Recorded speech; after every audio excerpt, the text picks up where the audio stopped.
Matjaž Gregorič, ste biolog, natančneje vas specializacijo opredeljuje kot evolucijskega biologa in arahnologa. Zlasti v slednjem je manj poučenim področje biologije slabše poznano, s čim se v bistvu ukvarjate. Torej, kako bi pojasnili področje evolucijskega biologa in arahnologa? Ja, mogoče najbolj splošno je evolucijski biolog tisti, ki ga zanima biotska pestrost in procesi, mehanizmi, ki jo generirajo, ki jo spreminjajo. Spravi, evolucija je neko stalno spreminjanje biotske pestrosti in pač mi raziskujemo mehanizme, ki poganjajo te spremembe.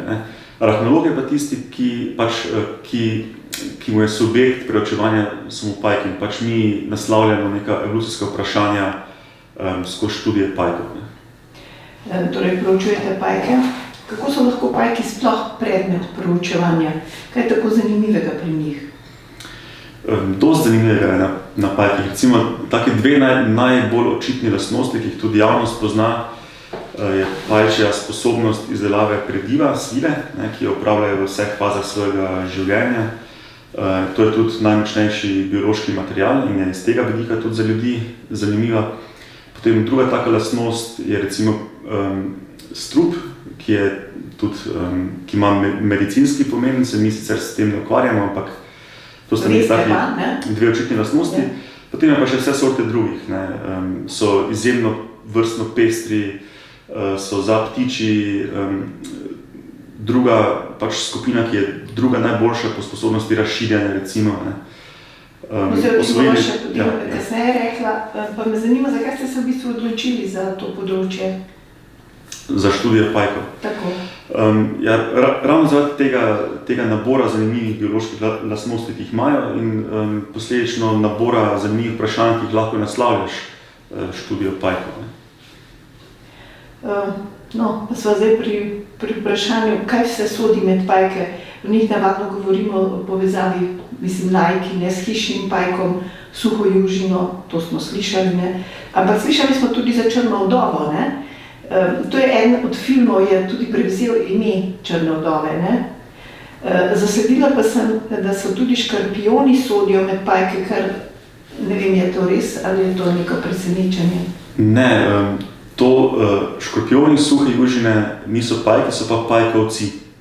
Zdaj, suha južina je čist ena druga tema, okoli tega poimenovanja je kar nekaj zmedenosti v javnosti, ampak suhe južine so svoja skupina, kot so pajke svoja skupina in kot so svoja skupina škorpijoni, pršice in tako dalje. Med pršice sodijo recimo klopi ali pa kakšne druge te majhni pajkovci.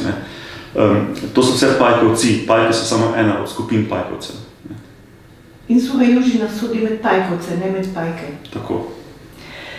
Slovenci ste pri teh raziskavah in odkritjih res zelo učinkoviti, kar svetovno poznani, odkrili ste že skratka mnogo tega, pa me zanima, a ste že odkrili vse pajke ali je še obstaja kaj neodkritega? Obstaja še veliko neodkritega.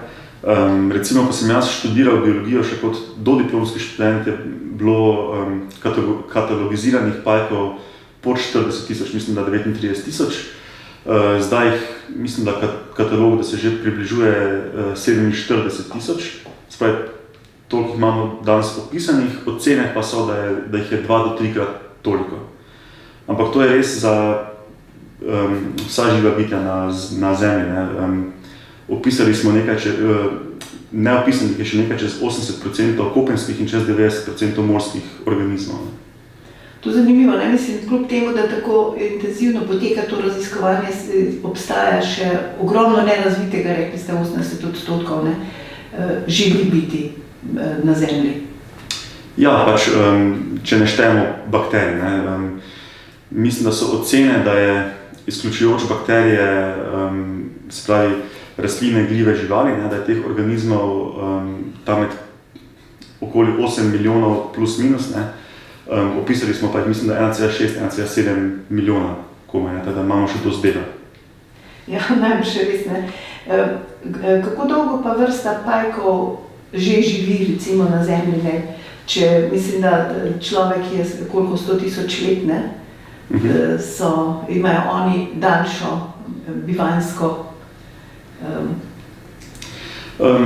Koncept vrste, to se mogoče niti ne bi spuščali, ker to je že za nas biologe žolčna debata. Življenje se nenehno spreminja. Ne.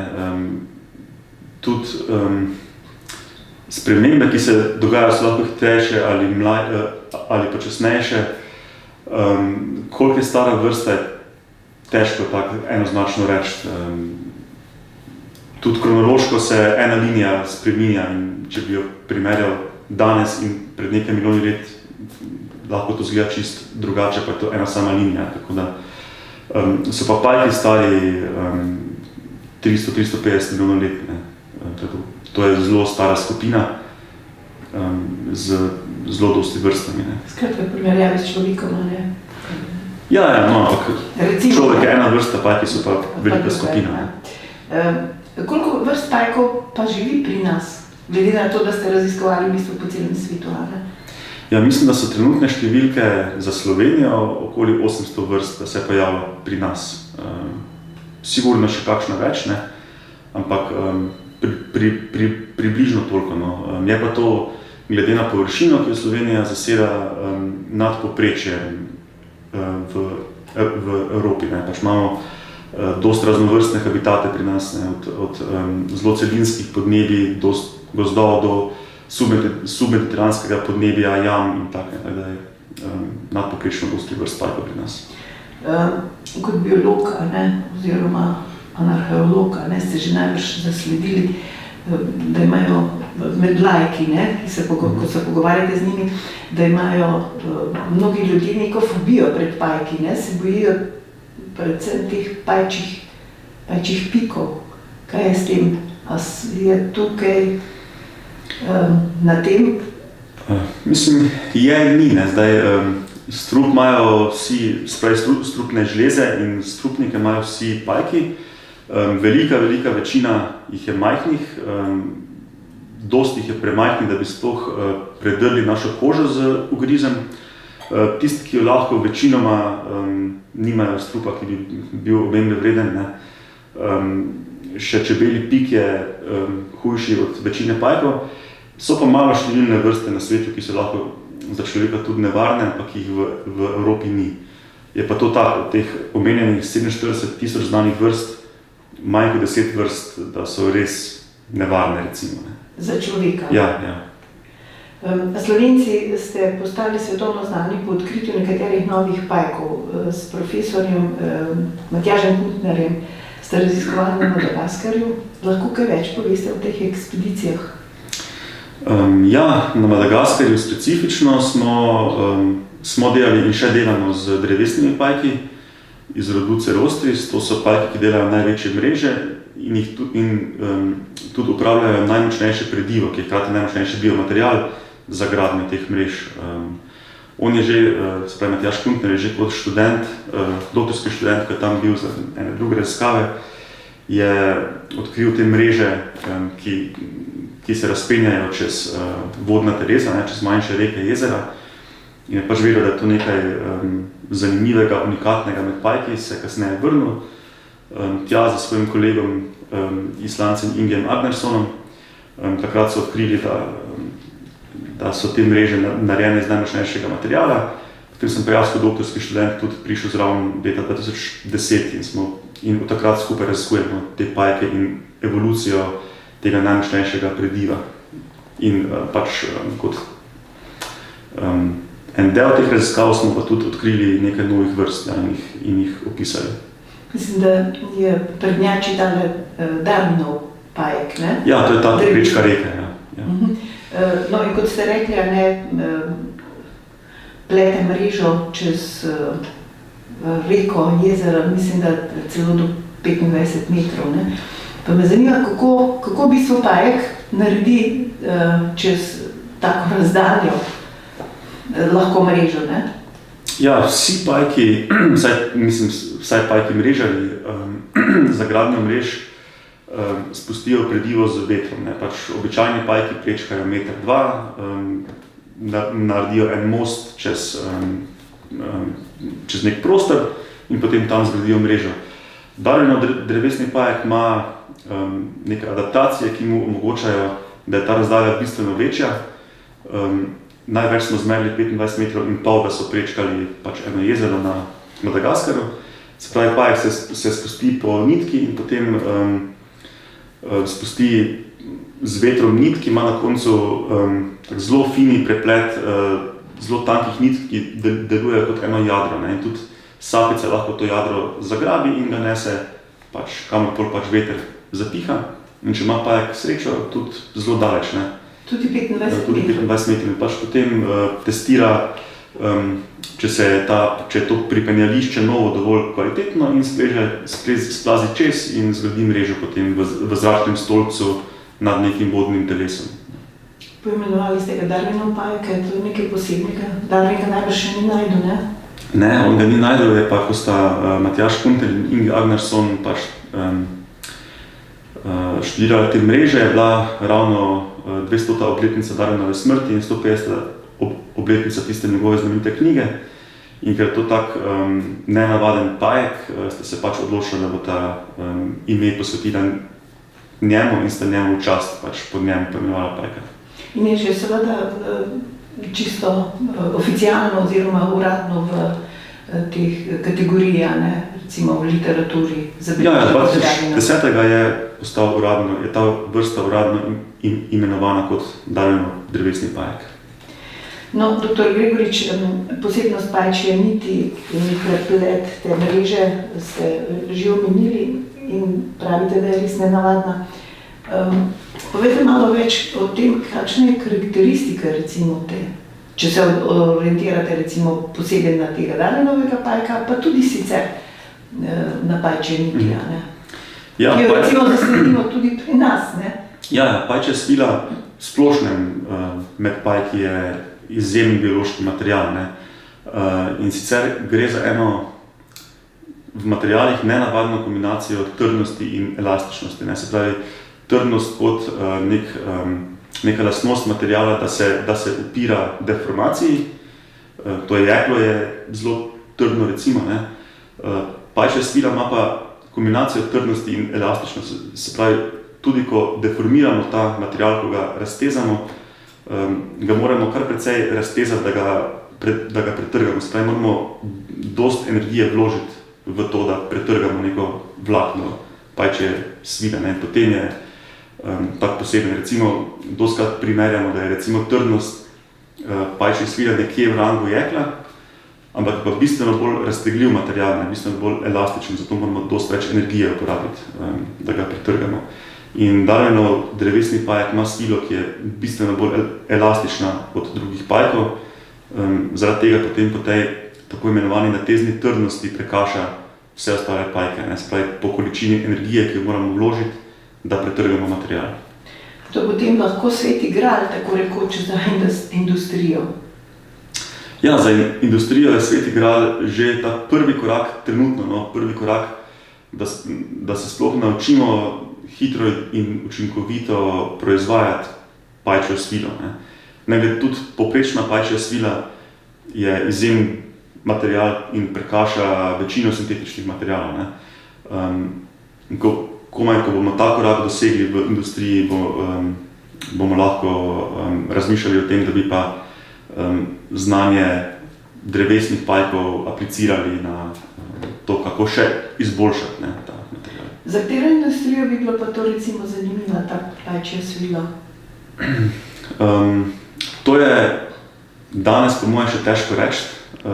Sigurno posod v industriji, kjer se uporabljajo najbolj podobni materiali, se pravi neki elastični materiali, tudi verjetno v medicini, ne, pajčja svila ne sproži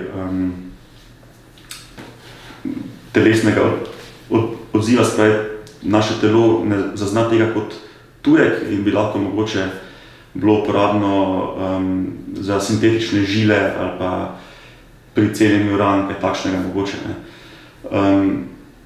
So pa seveda aplikacije neskutene, ko bomo to enkrat imeli, takrat se bo industrija res odzvala in bomo videli, kam vse bi to lahko šlo. Tudi verjetno bomo uporabljali pajčjo svilo v kombinaciji z nekimi drugimi materiali, kot v nekih kompozitnih materialih, ki bodo dali potem neke nove lastnosti. Ne. Bi lahko pajčjo nit z določenimi lastnostmi, seveda, ki jih industrija, pogojno rečeno, rabi ali pa išče, pridobivali tudi v laboratoriju. Biologi sploh pravite, da se človeštvo uči od narave. A je to možno, bi bilo potem bliže temu svetemu gradu? Ja, sej, pridobivanje svile direktno iz pajkov ni cilj. Ne. Pajki jih je kar težko gojiti, se požrejo med sabo, če bi jih imeli v velikih količinah, kot recimo svilopredke. Ne. To niti ni cilj nikogar, ki razvija postopke za pridobivanje pajčje svile. Najverjetneje bo šlo za gensko modificirane bakterije, ki bodo proizvajale tekočo pajčjo svilo. Namreč pajčja svila v žlezah pajkov je tekoča in postane trdna komaj ob potegu na zrak skozi predilne bradavice. Se pravi, in je industrija na dobri poti, imamo že bakterije, ki proizvajajo kot sekundarni metabolit pajčjo svilo. Zdaj največji izziv je zdaj nekako posnemati ta potek skozi predilne žleze, skozi izvodila, da v bistvu to tekočo maso spravimo v nit, ki ima približno takšne lastnosti kot prava pajčja svila. To se je zanimivo, da so biomateriali zdaj zadnja leta sploh v fokusu kakršnekoli industrije prihodnosti. Kaj lahko kot biolog rečete o tem? Ker so biomateriali, se pravi, da ste tako ali drugače na nek način apostrofirani. Ja, mislim, posnemanje narave in pridobivanje zanimivih snovi iz narave, jaz mislim, da je že vedno bilo prisotno, ne samo zdaj. Nam pa seveda napredek tehnologije omogoča neke nove pristope v zadnjih letih. Iz tega vidika mogoče se je zdaj dosti spremenilo, ampak drugače pa smo se ljudje že vedno učili od narave in pridobivali neke snovi iz narave. A bo potem prišlo, nekaj pravite, da se tudi biologija oziroma ljudje se učimo od narave, specialno recimo posamezne vede, a bo lahko potem prišlo do reševanja prihodnjih problemov in pa zagate z učenjem in pa posnemanjem narave, seveda s pomočjo sodobne tehnologije, zlasti te IT tehnologije? Ja, do neke mere sigurno. En aspekt je neposredno pridobivanje snovi iz narave, ki so lahko recimo medicinsko pomembne ali pa industrijsko pomembne. Drugi aspekt je pa posnemanje narave v nekih sintetičnih rešitvah, ali je to robotika, karkoli. Mislim, da obstaja en od evropskih projektov, mislim, da Italijani so zelo involvirani van, kjer s pomočjo algoritma, ki posnema čebele, delajo nekaj na tem. Ja, tudi obstajajo roboti, ki posnemajo čebele, čmrlje, pikapelonice, pri zlaganju kril, hojo ščurkov recimo, oziroma kak ščurek preživi neko stiskanje in take reči. Tega je ogromno, niti ni direktno moje področje. Ampak mislite, da ima to prihodnost? A to ima sigurno velik potencial, tega bo sigurno ogromno v prihodnosti. So pajki socialni biti ali so bolj samohodci?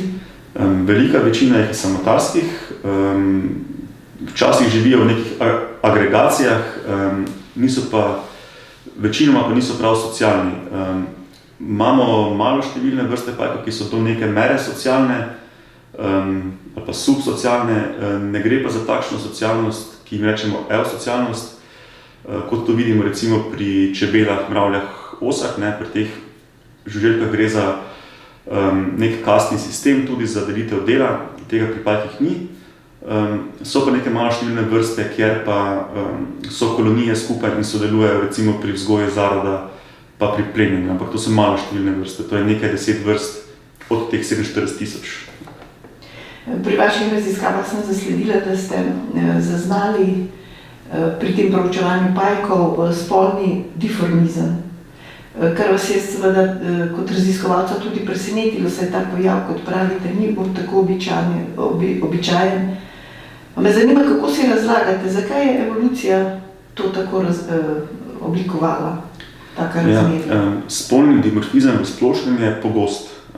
To je pač razlika med spoli v kakršnihkoli znakih. Lahko je obarvanost, vedenje, velikost, karkoli. Kar ni tako pogosto, je velikostni spolni dimorfizem, kjer je en spol bistveno večji kot drug. To je en taki star fenomen, o katerem je pisal že Darwin in se spraševal, kako do tega pride. No in to je bil tudi fokus naše skupine zadnjih nekaj let, spolni dimorfizem, ker so samice bistveno večje od samcev.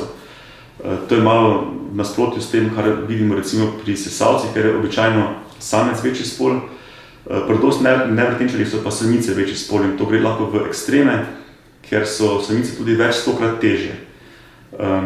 Spet pridemo tukaj do pajkov, kjer najdemo najbolj ekstremni velikostni spolni dimorfizem med kopenskimi živalmi, ker so lahko samice do 500-krat težje od samcev. No in naša skupina je ugotovila, da to v bistvu ni, da ni enoznačnega odgovora, kot so včasih v preteklosti to probali razlagati, kot da so samci recimo skozi evolucijo postajali vedno manjši ali pa samice vedno večje. Gre v bistvu za en kompleksen preplet naravne in spolne selekcije, ker pri različnih linijah živali vplivajo različni selekcijski pritiski na to, da se v evoluciji nekako prihaja do različnih optimumov velikosti in gre ta spola v malo drugačno smer. Da to v bistvu ni en znak, ampak je to neka posledica različnih selekcijskih pritiskov.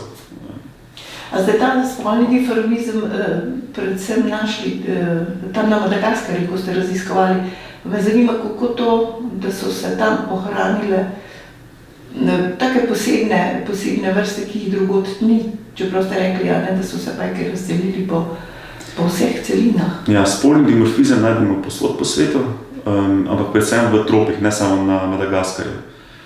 Tudi drevesni pajki so spolno dimorfni, ampak to niso ti, ki imajo največji spolni dimorfizem. Največji spolni dimorfizem ima družina Nefilide, ki je pa razširjena po tropih vsega sveta. In na teh smo tudi večino raziskav opravili.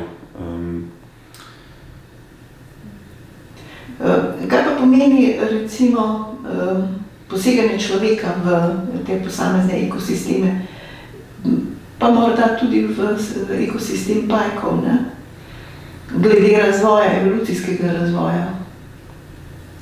Ja, vsak organizem je evolucijski faktor, tudi človek, z našim ogromnim vplivom na prostor, pa smo pač mi toliko bolj ogromen evolucijski faktor za vse življenje, ne samo za pajke. Tu pajke niso nič posebnega.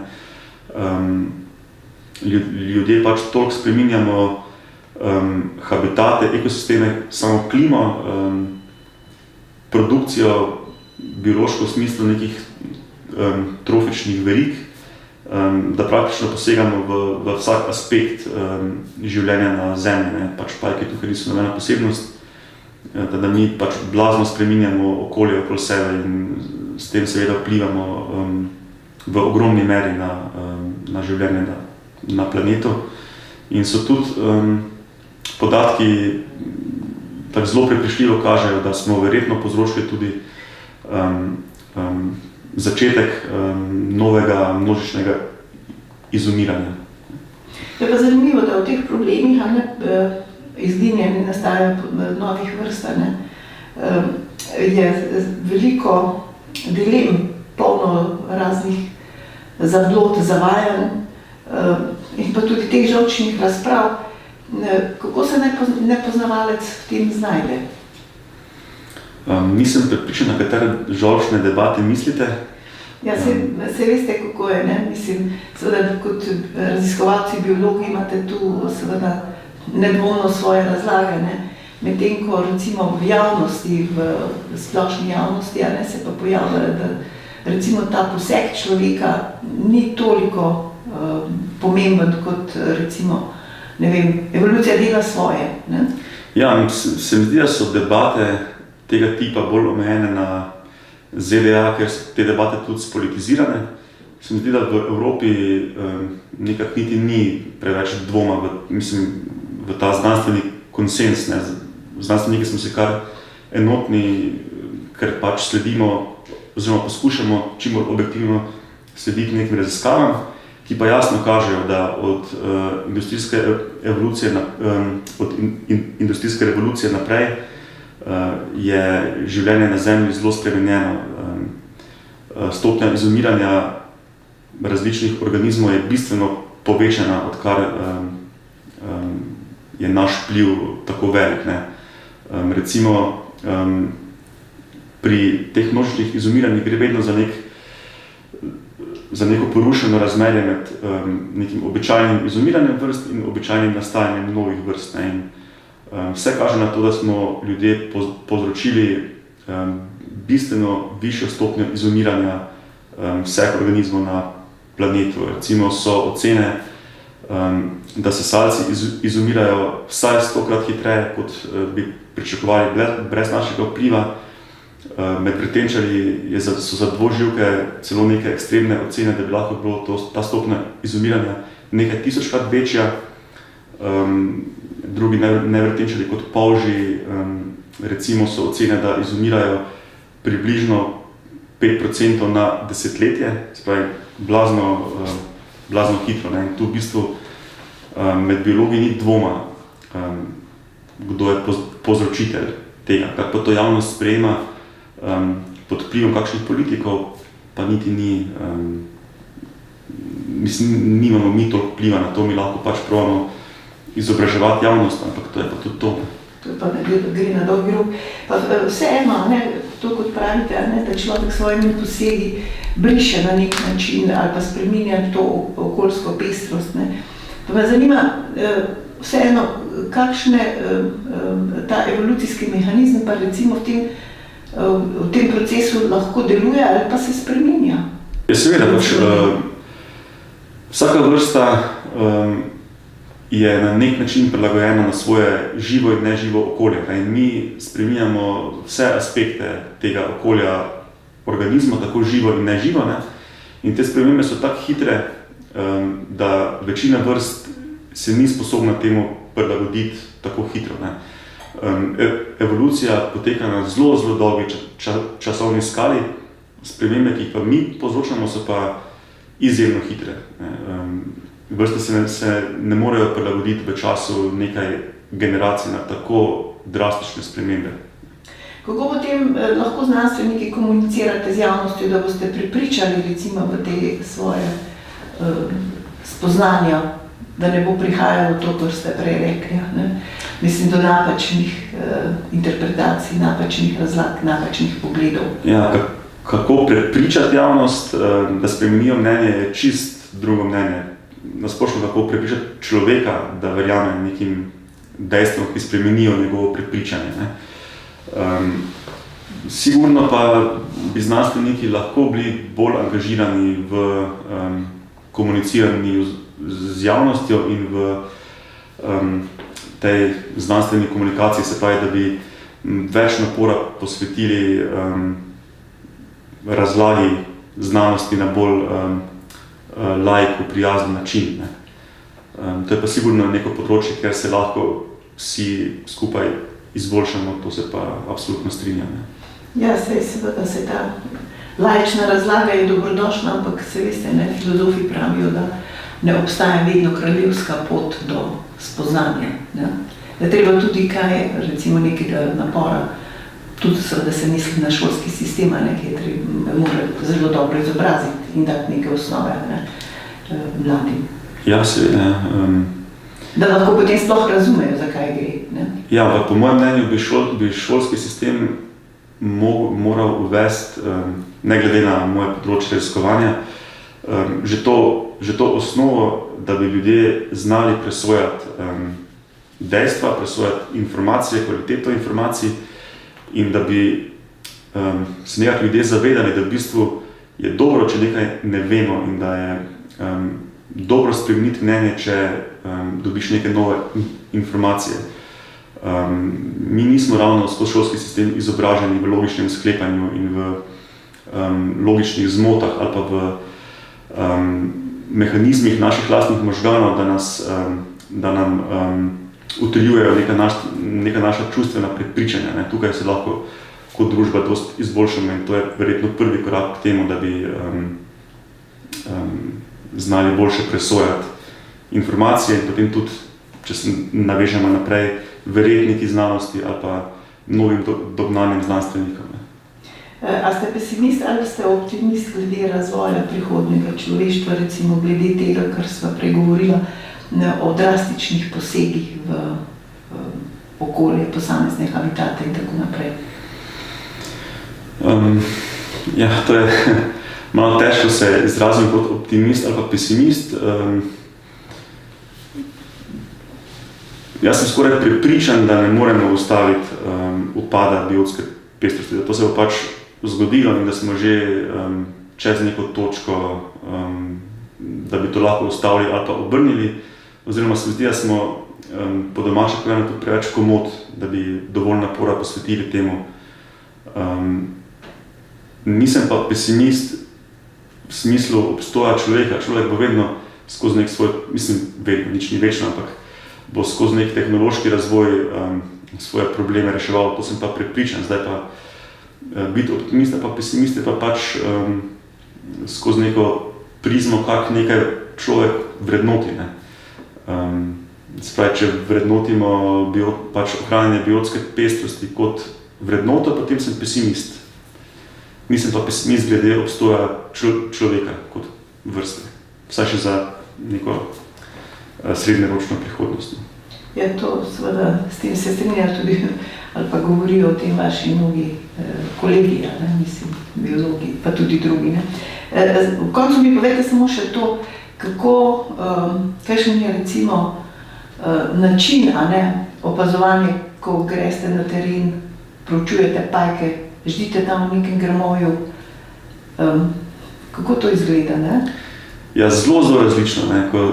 Ko sem kot študent recimo probal pogruntati, kako ti pajki delajo mreže čez reke in jezera, sem res čepel ob vodi in gledal in snemal in čakal, da se bo nekaj dogajalo in minimalno manipuliral te pajke, jih probal spodbuditi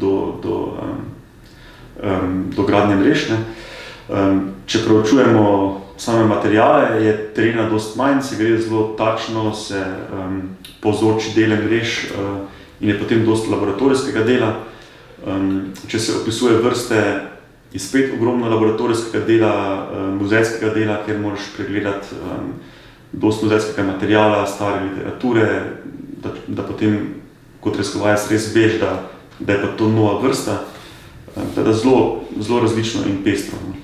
No, ampak v sami naravi, mislim, je pa seveda svoje vrsta tudi izziv, pa tudi napor. To, kar ste rekli, kako ste na Madagaskarju iskali in pa proučevali te... Sigurno, tudi dost za odkritje v nekih odročnih krajih, kjer je pač človekov vpliv omejen, narava bolj ohranjena in potem je seveda tudi svojevrsten izziv priti včasih v nekatere gozdove. Včasih tudi poskušamo priti na neke dele kakšnih otokov in nam ne uspe čisto zaradi vremenskih razmer, ni infrastrukture in tako. To je naporen del terenskih raziskav, sigurno. Ampak za znanost se žrtvujete, ne? Ja, pa tudi všeč nam je to delo, tudi radi to počnemo, kljub naporu.